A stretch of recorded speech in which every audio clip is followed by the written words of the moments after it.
Joining us now is Kevin Green, Senior Markets Correspondent for the Schwab Network, to discuss, of course, Nvidia. What else would we talk about, Kevin? The stock that seemingly determines where we go on a minute-to-minute, second-by-second basis.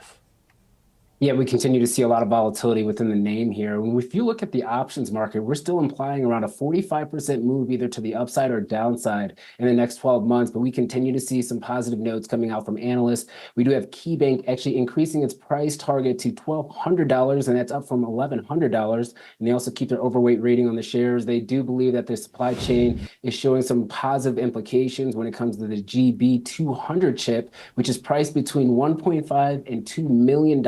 And they are expecting that to become mainstream in 2025, potentially generating around $90 billion to $140 billion in revenue. And we also know that Nvidia does plan on increasing its chip on wafer capacity at Taiwan Semiconductor in order to be able to meet the demand out here in the marketplace. We are also seeing demand increasing for China too. Their H20 chip is actually expected to exceed the street's expectations and possibly contributing around $9 billion to $12 billion in incremental revenue this year alone. So once again, a lot of optimism when you're looking at the fundamental front. But one thing I will call out, a lot of these price target increases over the last couple of weeks has not had a really long-lasting impact to this stock to the upside, and that does show that maybe a little bit of momentum is waning when it comes to the stock. I mean, it's been trading within the range for the last 6 weeks, but kind of once again, a lot of analysts are still bullish on the sector and on Nvidia at this point.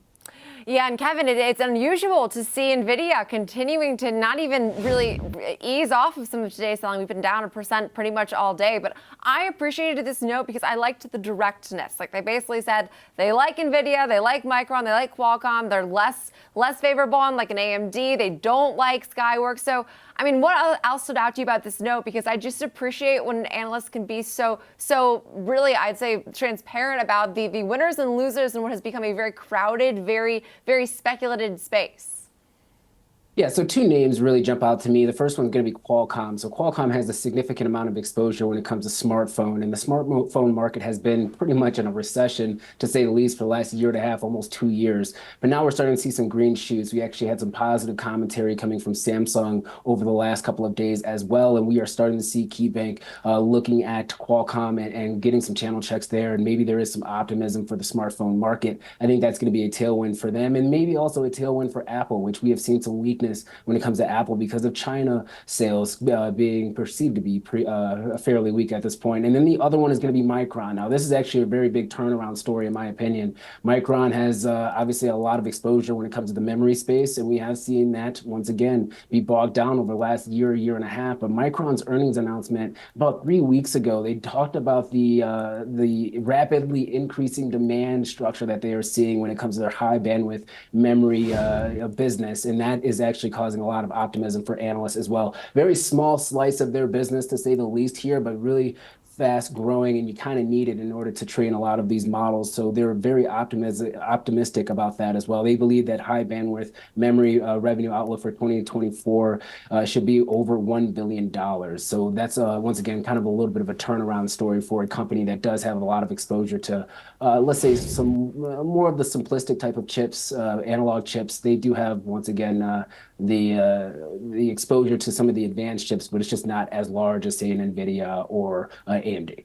Kevin, real quick before we let you go, on a technical front, you talked about no new highs in Nvidia in a while, but how important is this level that it keeps sort of finding support at, like, let's say just below where we're at right now, somewhere between 840 and 850 or so? It seems to be pretty critical for Nvidia. Is there any technical damage that's been done with the stock, or are we sort of just trending sideways? We're just trending sideways. I think this is a healthy pullback, to say the least. There is a gap that we saw between February and March, the last week of February going into March, at around the $825 level. Keep your eye out on that. You should want to see some buyers come in and step in. If not, maybe we do pull back to the $700 level. But even if we do so, that's not that much of a pullback when you're looking at the price structure. Now, market cap wise, it's a remarkable move because it's they're trading around $200 billion worth of market cap on a daily basis because of the volatility. But I would say 825 is that line in the sand for the near-term bulls here to be able to hold. If we do break that structure on some high volume, then maybe we do see a continued move to the downside, unfortunately.